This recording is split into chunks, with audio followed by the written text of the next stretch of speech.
Assalamualaikum warahmatullahi wabarakatuh. Selamat datang ke kelas Sains tahun 3 bersama dengan Cikgu Farhan. Jom kita tengok apa yang kita akan belajar pada hari ini. Okey, jadi hari ini kita akan belajar berkenaan dengan tajuk ketumpatan. Sama macam tajuk minggu lepas, cuma hari ini kita akan pergi lebih mendalam lagi. Okey, kita tengok tenggelam atau timbul.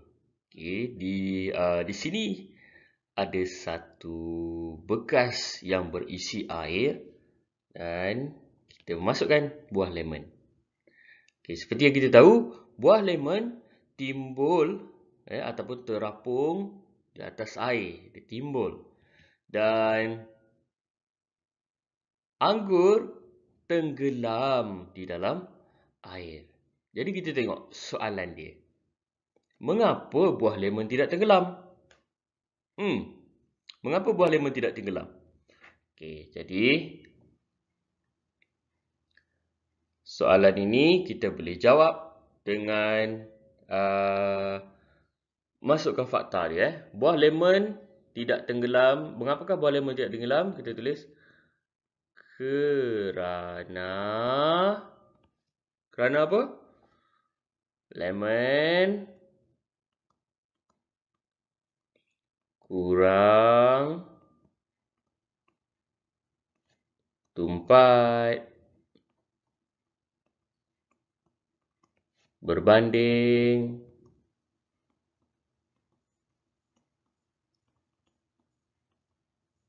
air. Ataupun awak boleh jawab buah lemon kurang tumpat daripada air. Okey. Soalan yang seterusnya. Bandingkan ketumpatan antara buah lemon dengan buah anggur. Okey, seperti yang kita tahu, kalau buah itu tumpat daripada air, dia akan tenggelam. Kurang tumpat, dia akan timbul. Lebih tumpat, dia akan tenggelam. Okey, sekarang dia kata, bandingkan ketumpatan antara buah lemon dengan buah anggur. Okey, antara buah lemon dengan buah anggur, yang mana yang lebih tumpat? Betul. Yang lebih tumpat ialah buah anggur. Jadi yang kurang tumpat ialah buah lemon. Jadi macam mana kita nak tulis jawapan ni? Kita boleh tulis macam ini. Buah anggur lebih tumpat daripada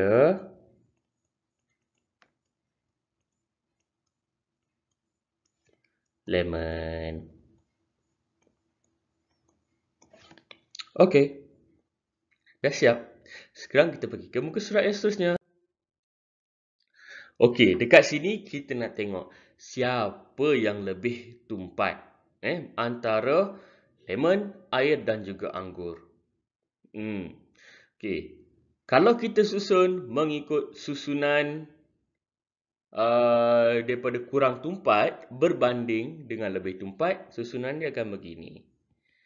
Okey, antara ketiga-tiga benda ni, lemon lah yang paling kurang tumpat. Kemudian diikuti oleh air. Dan yang paling tumpat ialah anggur. Sebab dia berada di bawah sekali, di dasar air. Dia tenggelam di dalam air. Jadi dia yang paling tumpat. Okay, sekarang kita pergi kepada muka surat yang seterusnya. Okey. Kalau awak tengok dalam gambar ini, dia ada beberapa objek dan ada beberapa jenis cecair. Dia ada gabus, blok mainan, buah anggur, ada minyak, air, sirap dan juga kunci.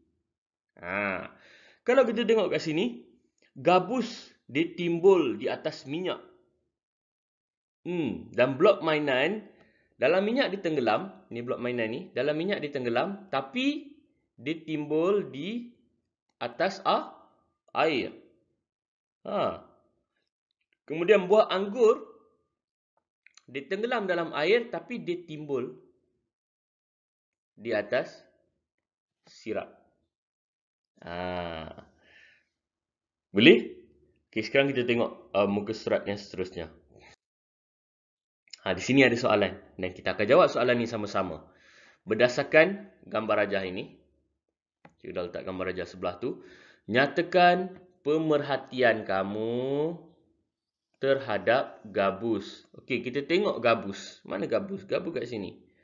Apa yang kita nampak? Pemerhatian tu maksud dia kita menggunakan deria kita. Apa yang kita nampak terhadap gabus itu?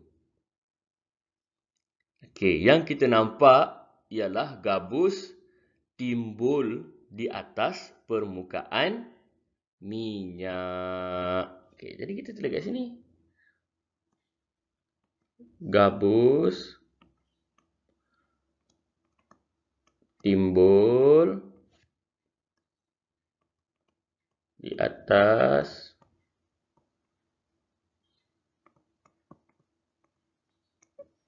minyak. Maafkan cikgu, kita salah eja pula. Minyak. Okey, jadi kita pergi ke soalan yang seterusnya. Apakah inference kamu terhadap gabus? Inference ni, dia tanya sebab. Kenapa gabus itu timbul atas permukaan minyak? Okey, kita jawab berkenaan dengan dia punya ketumpatan. Kalau timbul, maksud dia lebih tumpat ke kurang tumpat? Betul. Kalau dia timbul, maksud dia kurang tumpat. Jadi dekat sini, kita tengok gabus ni, dia timbul di atas permukaan minyak.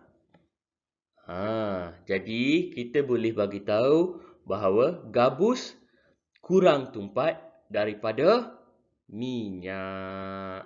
Okey, jadi kita tulis kat sini. Gabus kurang tumpat daripada minyak.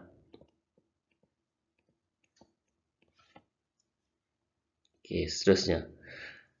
Tengok soalan yang nombor 2. Sekiranya kunci dimasukkan, dia tanya kunci dimasukkan di dalam bikar, ramalkan kedudukan kunci yang betul dengan menandakan X pada rajah di atas.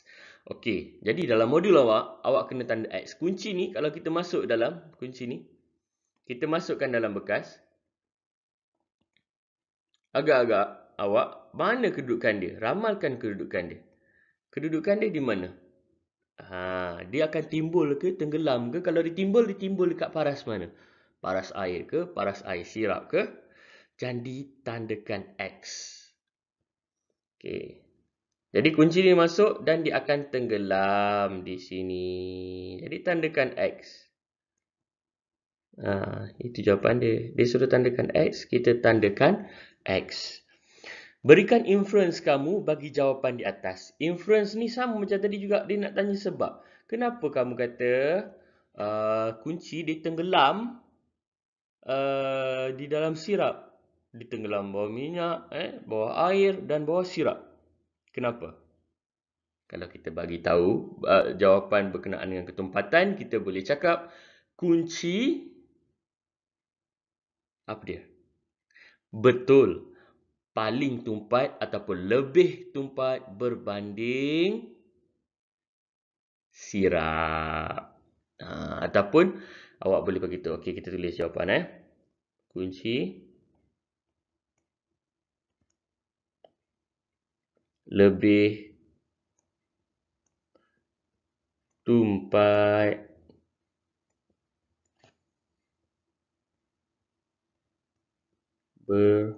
berbanding, ataupun awak boleh tulis daripada sirap. dah siap modul kita. Jadi, boleh. Sekarang kita tengok dia punya kesimpulan. Okay, sebagai kesimpulan, lengkapkan ayat di bawah. Objek dan cecair, apa dia?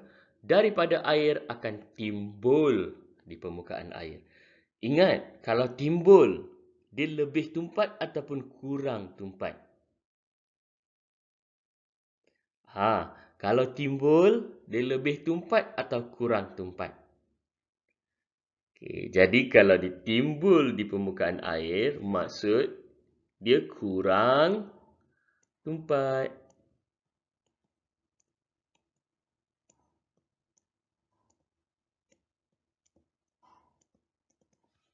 Okey. Jadi, untuk ayat yang kedua, objek dan cecair yang tempat kosong daripada air akan tenggelam di dalam air. Jadi kalau timbul kurang tumpat, kalau tenggelam, maksud dia pandai. Dia lebih tumpat.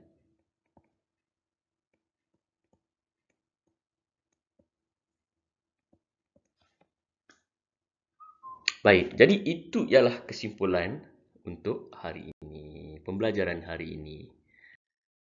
Dan sekian saja kelas kita pada hari ini. Ingat, #stay safe, stay at home dan kita patuh SOP. Assalamualaikum warahmatullahi wabarakatuh.